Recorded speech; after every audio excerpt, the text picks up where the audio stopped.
آخری چیز ہے. اس کے بعد اگر آنکھ نہیں کھلتی کسی انسان کی تو میں نہیں سمجھتا کہ وہ اپنے گرد اس نے جو یہ فلا تزکوا انفسکم، اس نے جو اپنے گرد تزکیہ نفس کا ایک مصنوعی حالہ بنا لیا ہے، کبھی بھی وہ اس حالے سے نکل سکے گا اگر اس حدیث سے بھی آنکھ نہ کھلی.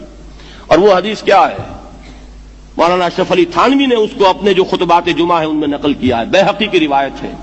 اوحى اللہ عز وجل الى جبرائیل علیہ الصلوۃ والسلام ان اقلب مدینۃ کذا وکذا باہلھا. اللہ نے حکم دیا حضرت جبرائیل کو فلاں فلاں بستیوں کو الٹ دو اس کے رہنے والوں سمیت. قال فقال، حضور نے فرمایا. اس پر حضرت جبرائیل نے عرض کیا بارگاہ خداوندی میں، ان فیھا عبدک فلانا لم یعصک طرفۃ عین. پروردگار اس بستی کو الٹ دوں، اس میں تو تیرا فلاں بندہ بھی ہے جس نے کبھی پلک جھپکنے جتنی دیر بھی معصیت میں بسر نہیں کی. اب آپ اندازہ کیجئے، یہ جو ہے نا اپنے آپ کو رگڑنا اور مانجنا اور پوری زندگی رگڑنے میں اور مانجنے میں لگا دینا. ہم بعض بزرگوں کے تذکرے میں سنتے ہیں اتنے اللہ والے تھے، اتنے اللہ والے تھے کہ ان کا گھوڑا بھی کوئی مشکوک دانہ نہیں کھاتا تھا، اور وہ خود جو ہے وہ انگریز کی عدالت میں بیٹھے ہوئے اور انگریز کی نوکری کر رہے تھے. یہ ہے وہ مائکروسکوپک اور مائکروسکوپک کا عدم توازن. طاغوت کی چاکری کر رہے ہیں، انگریز کی ملازمت کر رہے ہیں، انگریز کے قانون کی تنفیذ کے اندر اعلی کار بن رہے ہیں، لیکن ذاتی تقوی اور ذاتی نیکی اور ذاتی للہیت جو ہے اس کا معیار یہ ہے کہ ان کا گھوڑا بھی مشکوک چارہ اور مشکوک کھانا نہیں کھا سکتا. یہ ہے وہ عدم توازن. اس کو نوٹ کیجئے گا، جس کو کہ اس حدیث میں محمد الرسول اللہ صلی اللہ علیہ وسلم نے واضح کر دیا کہ حضرت جبرائیل عرض کرتے ہیں کہ اللہ فلاں بستی کو الٹ دوں، اس میں تو تیرا فلاں بندہ بھی ہے جس نے پلک جھپکنے جتنی دیر بھی معصیت میں بسر نہیں کی. ذاتی نیکی کا اب اس سے اونچا کوئی مقام کوئی شخص مجھے اگر بتا سکے تو میں اس کا مرید ہو جاؤں گا. اس سے اونچا کوئی مقام ہوگا کہ آنکھ جھپکنے جتنی دیر بھی کسی نے معصیت میں بسر نہیں کی. ذاتی نیکی کی معراج. لیکن حکم کیا ہوا بارگاہ خداوندی سے؟ قال فقال، حضور نے فرمایا، اللہ تعالیٰ نے حکم لیا جبرائیل کو، اقلب علیہ وعلیہ، الٹو اس بستی کو، پہلے اس بدبخت پر پھر دوسروں پر. کیوں؟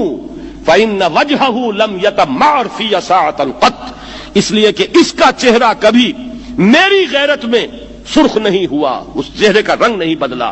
بے غیرت انسان، بدیاں پھیلتی رہیں، میرے دین کو روندا جاتا رہا، میری شریعت کی دھجیاں بگڑتی رہیں، عوامر کا مذاق اڑایا جاتا رہا، نواہی کے لیے دنیا کے اندر جن چیزوں سے میں نے روکا اس کے لیے فلسفے تراشے گئے، اور یہ لگا رہا مست رکھو ذکر و فکر صبح گاہی میں اسے.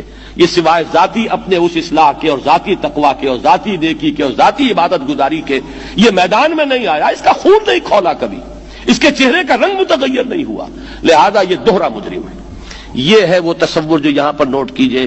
ہاں، اس کے یہ معنی بھی نہیں ہے کہ نماز بھی نہیں پڑھ رہے، روزہ بھی نہیں رکھ رہے، اقامت دین کے کارکن ہیں، فرض نماز آ گئی ہے وہ چلی جا رہی ہے، جماعت کا کوئی اہتمام نہیں ہے. اب یہ دو انتہائیں ہیں. ایک انتہا یہ کہ وہ تزکیہ نفس جو ہے اسی میں وہ رگڑنے اور مانجنے کا عمل جاری ہے. ایک یہ کہ اس کا سرے سے کوئی تعلق ہی نہیں، اپنی ذات سے بحث ہی نہیں. وہ کیفیت وہ ہو گئی ہے جو یہود کی آئی ہے قرآن مجید میں کہ تامرون الناس بالبر وتنسون انفسکم وانتم تتلون الکتاب. کیا تم لوگوں کو نیکی کا حکم دیتے اور اپنے آپ کو بھول جاتے ہو؟ یہ دوسری انتہا ہے.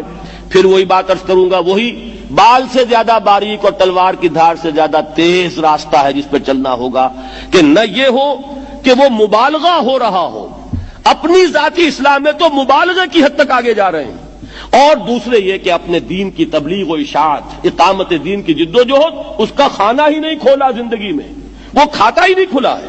یہ ایک انتہا ہے. دوسری انتہا یہ ہے کہ انسان یہ سمجھے اپنے آپ کو کہ میں تو مجاہد فی سبیل اللہ اور دین کا کارکن اور دین کا میں اللہ کے دین کو قائم کرنے کی جد و جہد کرنے والا ہوں، جبکہ حال یہ ہو